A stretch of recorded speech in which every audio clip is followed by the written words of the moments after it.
persecute me for this life you put us through. No glasses in the dark, we gon' find out who is who. Remember days I turned the red Kool-Aid into fruit. AK with the wood handle screaming I am Groot. Yeah, I'm more businessman than goon. Yes sir, yes sir, yes sir. Yeah. Lil Brunson back at you with the back at you, and I'm the best reporting on the Eagles. Listen, before we get into the meat and potatoes, big manscape in the building. Just use code Brunson, save 20% off, get the free shipping, and the free shipping I fall for that for y'all. So let's talk about it real quick, man. I wanted to bring this up, man. I feel like the 4,000 passing yard season is beginning to be a little devalued. So I just want to explain why I believe it's the most, not the most. I believe it's still an important benchmark in terms of grading these quarterbacks, you know, especially on what they do in the passing game. 4,000 passing yards, you know, the first time it came around, you know what I mean, was in 1967. I believe it was Joe Namath. I got some notes here. I had to do some research on it. 1967 was the first 4,000 passing yard season. Joe Namath, New York Jets. It's crazy. We're going to talk about the Jets in a minute as it pertains to this subject. Since 1967, including Joe Namath, there's only been 50 other quarterbacks to do it. 50 other quarterbacks since 1967 that have a 4,000 passing yard season. Now, some people would say, you know, look at the era some of these guys played then, blah, blah, blah, blah, blah. 50 is still a low number to me. How long have we been in this passing era? How long have we been in this era of just passing and people doing what they want with the ball through the air? It's been a long time, if you ask me. It's been a long time. We've had 5,000 passing yard seasons that date back to 10 years ago. Tom Brady just did it last year. We've been in this era of dominant passers for a very, very long time. A lot of people like to say, well, that's the way that the game has changed, you know, in order to tailor these quarterbacks. Well, if that's the way the game has changed, I would think it would be more than 50. You know what I mean? As of 2021, you know what I mean? Correct me if that stat is wrong. As of 2021, from what I read, it's only been 50. And those 50 have combined to do it 130 times. So that means these 50 are most likely, you know what I mean, a nice amount of this 50 belongs to an elite club. You know what I mean? Guys who have done it 10 or more times. You know what I mean? Belongs to an elite club. Now, let me break this down to you like this. Rodgers did it 10 times. Ryan did it 10 times. That's 20. Breeze did it 12 times.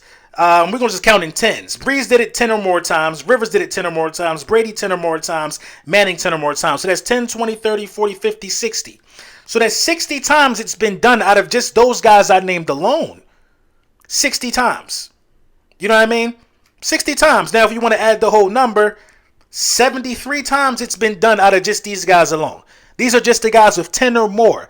They equate for 73 out of 130 of the 4,000 passing yard seasons that have happened. 10 players.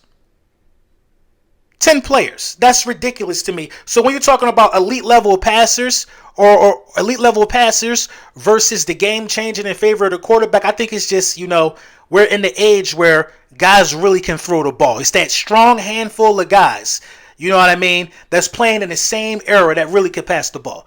That's what it is. The rules are not in favor of the quarterback because guys who can do this come in such small sources, you know, according to the numbers. Such small sample sizes, it makes no sense. Now, there are other guys who I believe that'll be on this list. So, yeah, that number increases to grow. You know what I mean? We're able to find, you know, these prolific passers much more often and much more, you know, quicker than we were back in the past. I can agree with that. But when you have that many of them playing at the same time, you know what I'm saying? It's not going to make a great case for how easy it is for throwing for 4,000 passing yards. It's the same guys doing it. Steve Young's only done it one time. One time. John Elway, I believe, has only done it one time.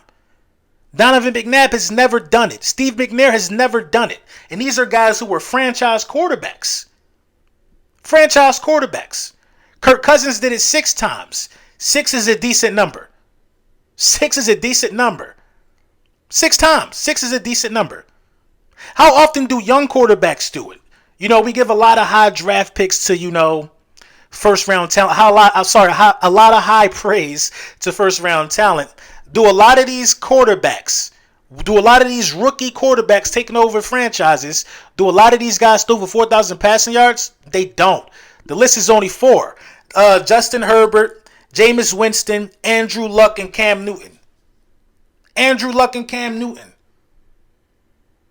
Cam Newton, a lot of people would be surprised by Cam Newton being on that list because they don't give Cam Newton the respect with the arm. I think Cam Newton was a bit underrated as a passer. He wasn't the best passer, but I think he was better than.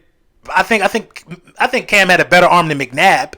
You know what I mean? So yeah, Cam Newton, Andrew Luck, Jameis Winston, Justin Herbert. Justin Herbert is just a different breed. Different breed. A different breed. Alien-like. We've never seen anything like Justin Herbert, man. The numbers for the first 2 years show it. It shows it.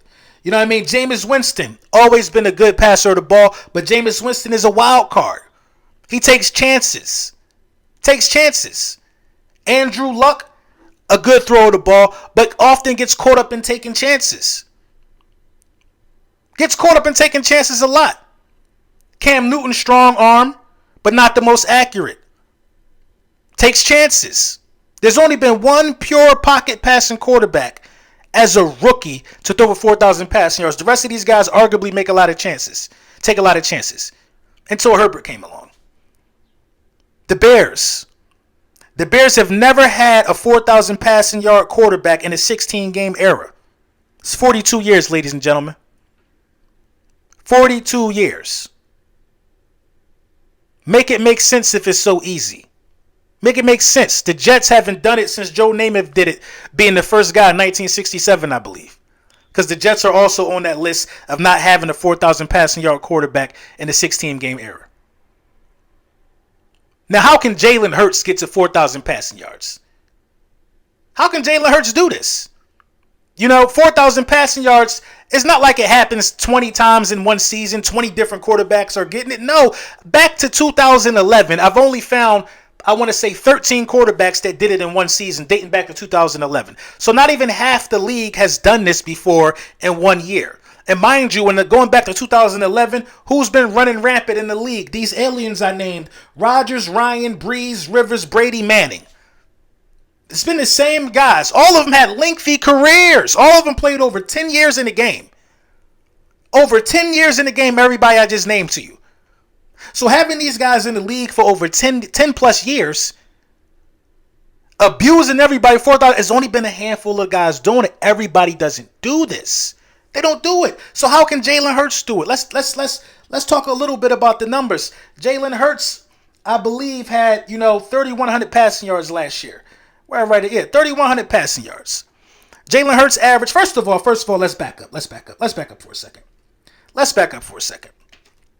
4,000 passing yards is about 235 yards a game in a 17-game season. Jalen Hurts averaged 209 yards a game. Averaged 209 yards a game. Jalen Hurts missed 2 games. So if I'm playing devil's advocate and I feel like I should give Jalen Hurts the 209 times 2 to make up for the 2 games that he missed, let's say that's 420. You add the 420 to the 3144, and you get 3,564. 3,564. So if you just add in the averages, he's under 500 yards away. Jalen Reagor dropped a lot of passes. A lot of passes were dropped. A lot of balls were bad sometimes. A lot of, unbalanced gameplay. The lack of running back screens that help a lot of these dominant quarterbacks keep the chains moving and keep their numbers up afloat. The lack of game plan to get it to the quick outlets like Kenneth Gainwell. The lack of, and he's still, if you give him the average for his last 2 games, had 3,500 passing yards. Very, very doable. Very doable. Very doable. Remind you, 209 yards a game. If he can get his average up to 235 yards a game, he should be able to get 4,000 passing yards. Now you have A.J. Brown. What does A.J. Brown bring to this situation? How can A.J. Brown be of service?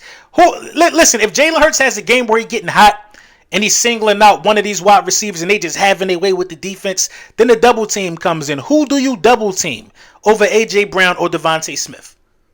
Who? Both of those guys one-on-one, I just think it's in their favor in a lot of situations. Very doable, and still an honorable task if he does it. I just don't understand the notion that if he throws for 4,000 passing yards, oh, well, everybody's doing it. No, they not. No, they not. How? It's happened 130 times, a 4,000 passing yard season. 130 times, and I just named you 1, 2, 3, 4, 5, 6 players who are responsible for 70 of the times it happened. 6 players. There's only been 4 rookies to do it. Now, I know he ain't a rookie, but he's still learning. I think it's still honorable to throw for 4,000 passing yards. I think Jalen Hurts can do it. And some of the few reasons I mentioned are why. Let me know what you think in the comments. More content coming. You know the vibes, man.